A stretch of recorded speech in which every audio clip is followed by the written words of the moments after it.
पिछले दिनों एक बयान आया कि AQI सिर्फ एक टेम्परेचर है जिसे किसी भी इंस्ट्रूमेंट से नाप लिया जाता है। शायद राजनीति में यह बात चल जाए, लेकिन हकीकत में AQI कोई नंबर नहीं है, यह जहर है। PM 2.5 बढ़ता है तो हवा में जहर घुलता है और उसी जहर से हार्ट अटैक, ब्रेन स्ट्रोक और अचानक मौत का खतरा बढ़ जाता है। आज सिर्फ दिल्ली नहीं, नोएडा, गाजियाबाद, गुरुग्राम, फरीदाबाद, मेरठ, आगरा, लखनऊ, कानपुर, पटना, जयपुर, चंडीगढ़, अमृतसर, लुधियाना, वाराणसी और प्रयागराज, उत्तर भारत का लगभग हर शहर इस दम घुटती हवा में सांस ले रहा है। सबसे ज्यादा खतरे में कौन लोग हैं? हमारे सीनियर सिटीजन्स। पहले हार्ट, बीपी, अस्थमा या डायबिटीज वाले लोगों के लिए यह मामला बहुत ज़्यादा खतरनाक हो जाता है। इसलिए अगर बहुत ज़रूरी ना हो तो बिना मास्क पहने घर से बाहर मत निकलिए। आज बाहर निकलना बहादुरी नहीं, लापरवाही हो सकता है। यह वीडियो किसी राजनीति के लिए नहीं है, जिंदगी बचाने के लिए है। कृपया इसे शेयर कीजिए, क्योंकि साफ हवा कोई सुविधा नहीं, हर सांस लेने वाले का अधिकार है। चलिए वीडियो में आगे बढ़ते हैं।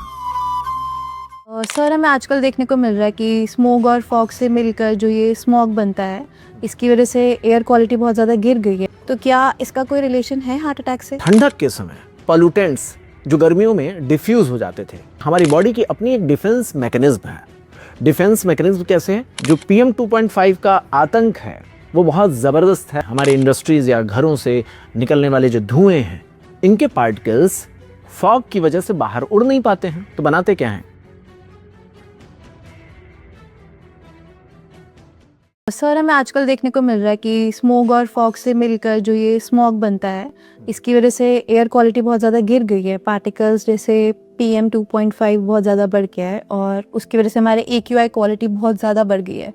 तो क्या इसका कोई रिलेशन है हार्ट अटैक से? बिल्कुल है। अभी जो मैंने आपको बताया कि हार्ट अटैक हो क्यों रहा है, हार्ट में ब्लॉकेज की वजह से, और इसके पूरे सीक्वेंस को अगर देखा जाए अंशिका, तो शुरुआत कैसे होता है? शुरुआत होता है वहां पर एथेरोस्क्लेरोसिस से।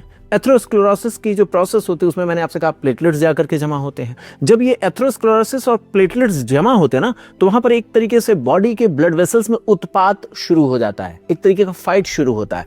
उसको सीधे तौर पर हम देख सकते हैं इन्फ्लेमेशन मार्कर की मदद से। बात समझ? जैसे आपके घर में अगर लड़ाई हो रहा हो, ज्यादा झगड़े हो रहे हो, तो कैसे पड़ोसियों को पता चलेगा? शोर से पता चलेगा। सेम चीज होता है कि ये जो हमारा कोलेस्ट्रॉल और कोलेस्ट्रॉल पे जाके जो प्लेटलेट्स जमा हो रहे हैं, इसकी प्रोसेस जो चल रही है उससे हमारे शरीर में एक तरीके की वहां लड़ाई चल रही होती है, जिसको शोर के रूप में कह सकते हैं। एथेरोस्क्लेरोसिस के बाद जो प्लेटलेट्स जमा होते हैं, इसी लड़ाई को हम कैसे पता कर सकते हैं? HSCRP की वैल्यू से। और ये देखा गया है HSCRP की वैल्यू बढ़ रही है ये खराब एयर की क्वालिटी से। इस चीज को बहुत ध्यान से समझने की जरूरत है।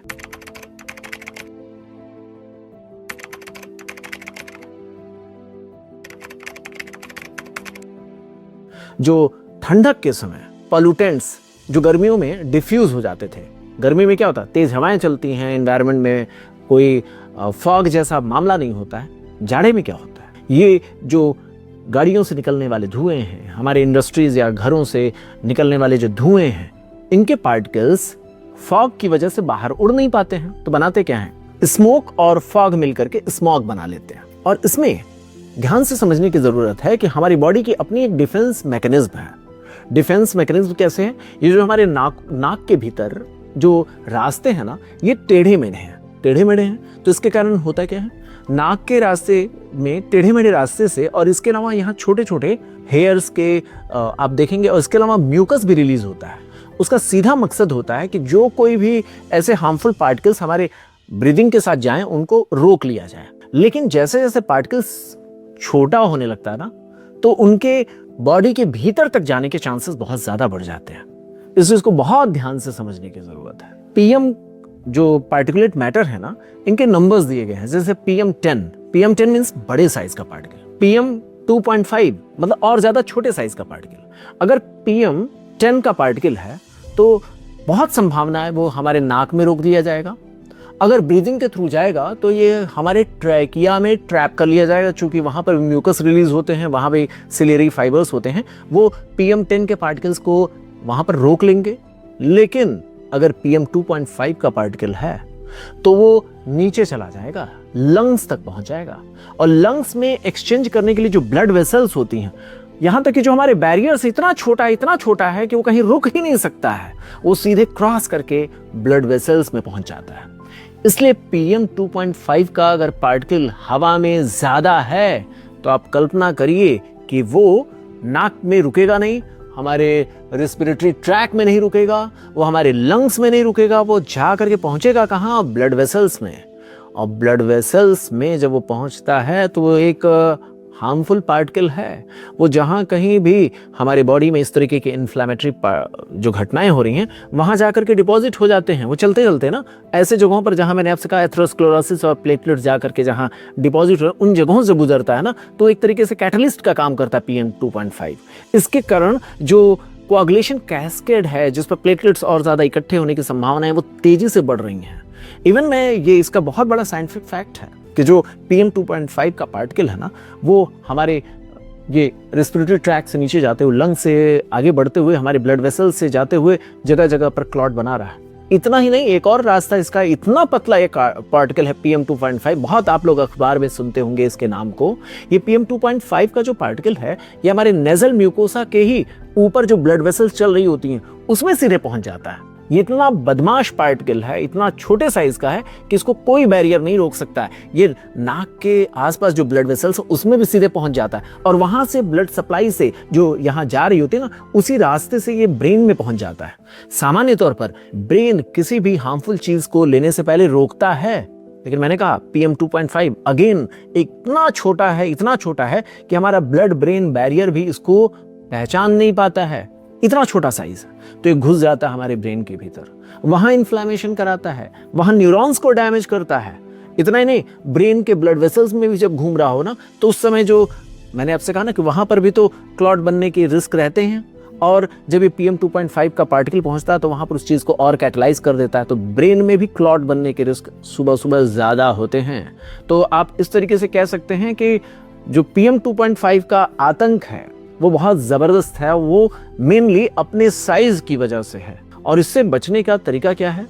आप जानते ही हैं, N95 जो मास्क हो सकते हैं, जिसके लिए थोड़ी सी संभावना है कि वो PM2.5 के पार्टिकल्स को रोकता है।